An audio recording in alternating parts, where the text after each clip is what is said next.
Jacob, chapter 2. My brothers, you should not with partiality hold the faithfulness of our Lord Jesus Christ of the glory.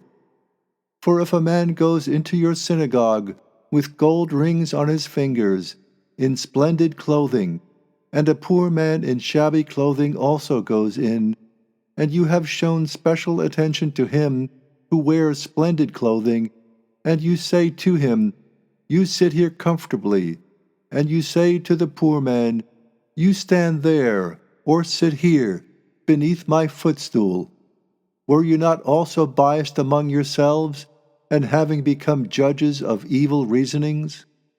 Listen, my richly loved brothers. Did God not choose the poor of this world, rich in faithfulness and heirs of the kingdom that he promised to those who love him? You, though, dishonored the poor man. Do rich men not exercise harsh control over you, and they themselves drag you to judgment seats? Do they not speak injuriously of the noble name conferred on you? If you really fulfill the royal law in harmony with the text, "You shall love your neighbor as yourself," you do well. But if you show partiality, you commit sin, being convicted by the law as lawbreakers.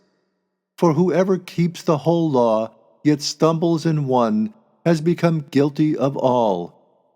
For he who said, "Do not commit adultery," also said, "Do not commit murder." Now if you do not commit adultery, yet you murder, you have become a transgressor of law. As you speak, so should you act, as if being about to be judged by the law of freedom.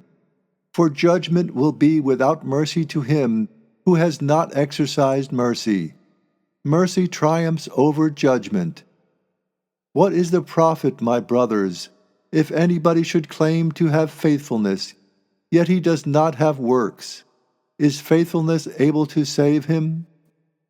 And if a brother or a sister should go unclothed, and might be destitute of daily food, and anybody among you should say to them, "Depart in peace, warm yourselves, and satisfy yourselves with food," but you do not give them those things needful for the body, what is the profit? So faithfulness also, if it does not have works, is dead by itself. But somebody will say, "You have faithfulness, and I have works. Show me your faithfulness out of your works, and out of my works I will show you my faithfulness." You acknowledge that God is one. You do well. Even the demons acknowledge that and tremble. But are you willing to know, O empty man, that faithfulness without works is dead? Was our father Abraham not pronounced righteous by works, having offered his son Isaac on the altar? Do you see how faithfulness was working together with his works, and faithfulness was made perfect by works? And the text was fulfilled, saying, "Now Abraham believed God, and it was reckoned to him as righteousness. And he was called a friend of God." You see then how that by works a man is pronounced righteous, and not by faithfulness alone. In the same way, though, Rahab the prostitute, was she not also pronounced righteous out of works, having given lodgings to the messengers, and having sent them out on a different route? For just as the body without breath is dead, so also dead is faithfulness without works.